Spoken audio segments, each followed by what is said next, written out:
Hello and welcome to the Book Bunch. My name is Sam. It's so great to have you guys here for another video.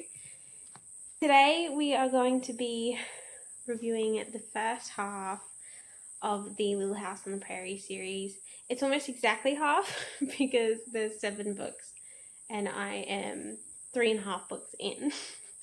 I'm not sure when I will get to the latter half of this series.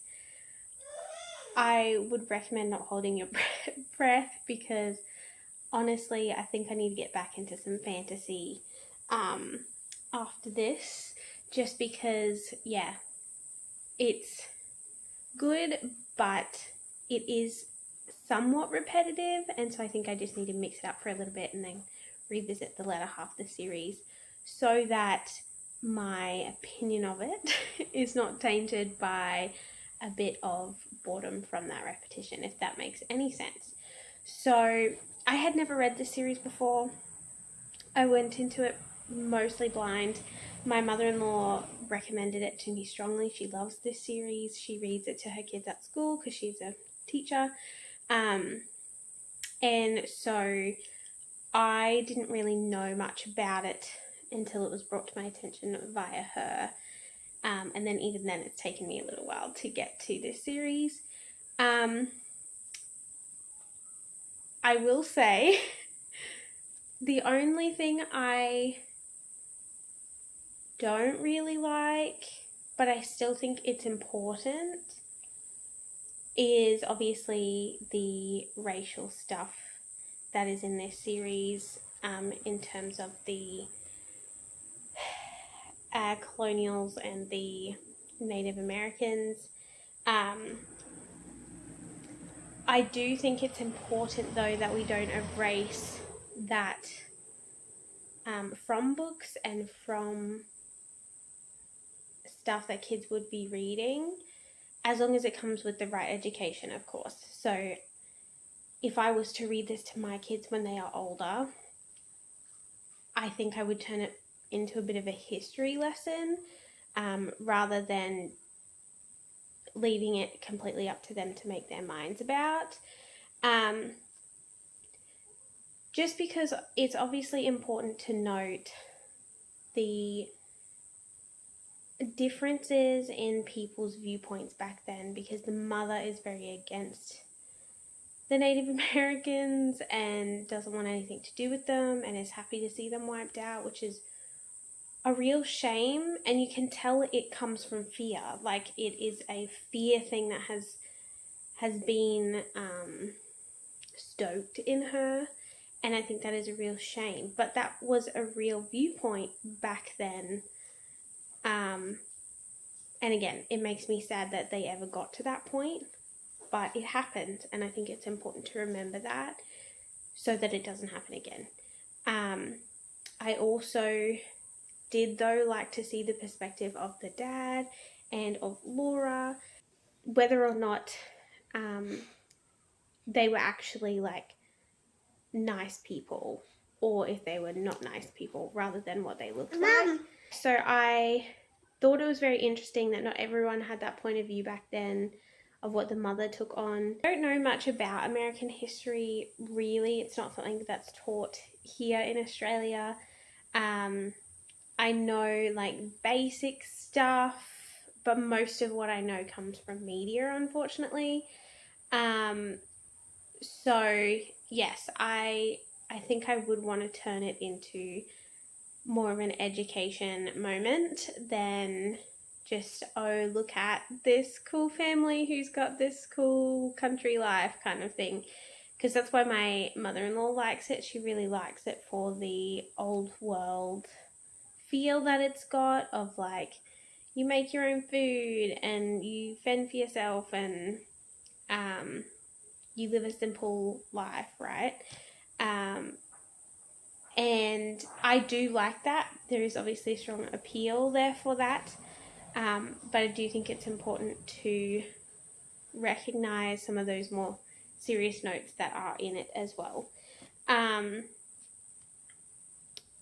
Anyway, that was a little bit of a serious tangent, but I just thought it was important as someone who doesn't have much knowledge in that area and who's reading it for the first time as an adult, that perspective I feel like is important to share.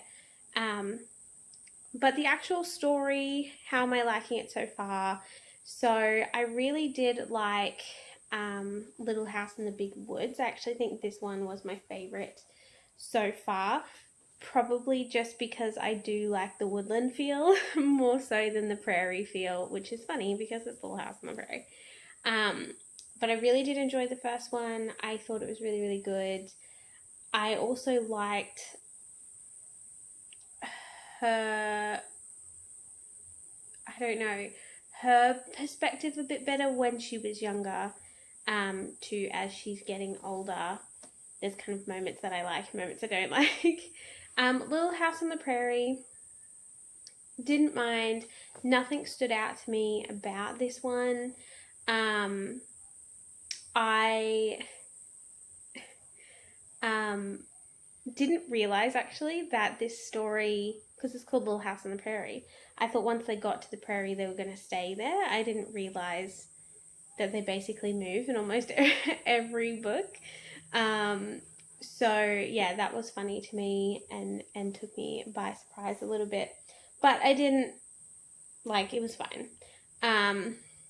I think I'd probably give this a 4 out of 5, and I'd probably give this a 3 out of 5, because it wasn't bad, but there was nothing that I was like, oh, I loved this, you know.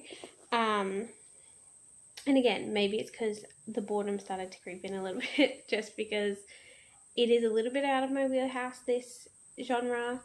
And I don't find it quite as exciting as like Anne of Green Gables, for example.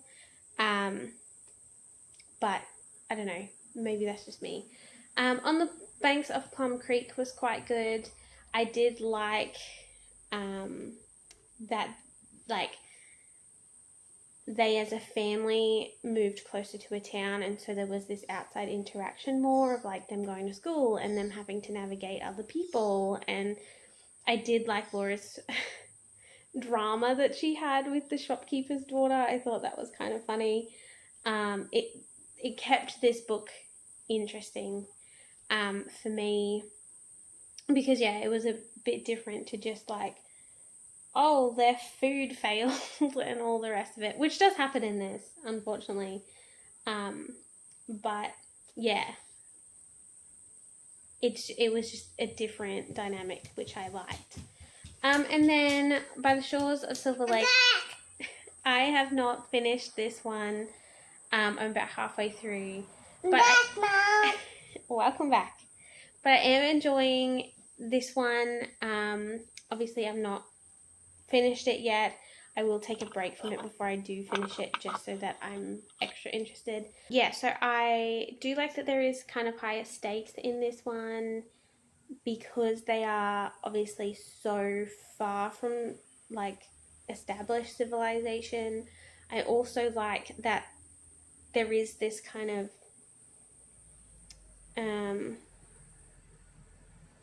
I mean, it's throughout the other books as well, but I like that it's more evident in this one, the unspoken conversations between the parents about what they think is okay for their kids to be around, and their opinions on that, and how they as parents will communicate without the kids necessarily knowing what's being discussed, because they're trying to like protect them, but they also like won't openly fight in front of the kids. And like, I do like that. I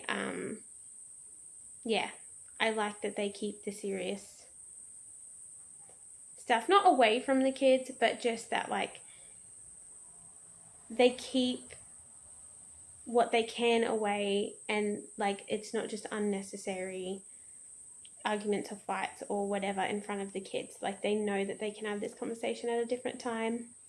They've already clearly established some rules for how they want to parent, and that's why sometimes it's just like a reminder look or a comment or something, so that the other parent goes, oh yeah, like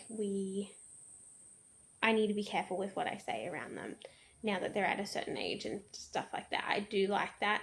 And I do find it interesting finding about the railway, As someone, again, who doesn't know much about American history, I do find that interesting. I know what you guys think of this series.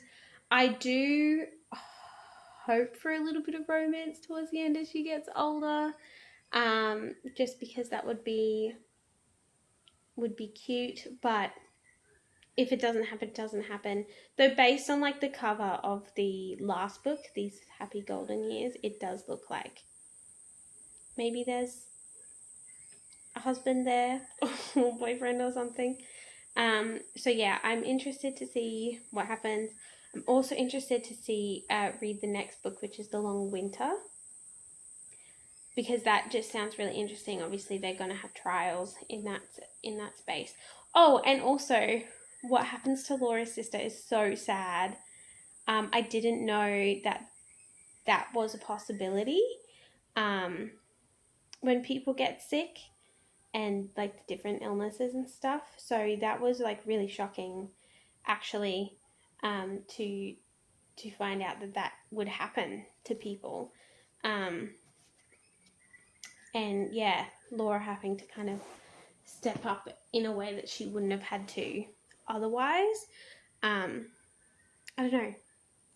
Someone talk to me about it. I have thoughts, but I don't know how to put them into words properly for you guys today. But yeah, more so on like the knowledge, the American knowledge side. So for my American friends, let me know.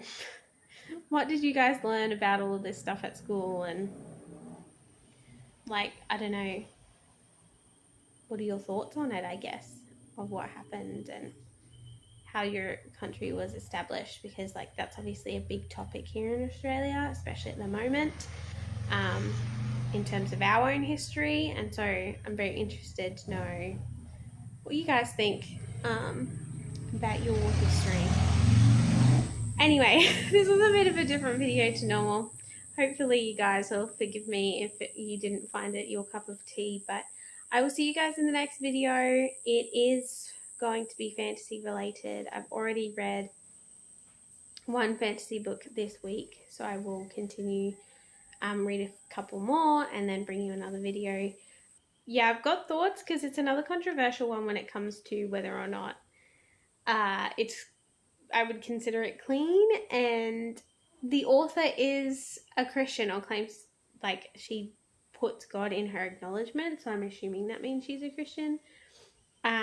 She doesn't like write Christian fiction, but I don't know. I have read some of her other books and I like them, and I would say they were clean, but then there's definitely some that I don't know, guys. Anyway, we'll talk about it in the next video. Love you guys. See you in the next one and have a great week. Bye.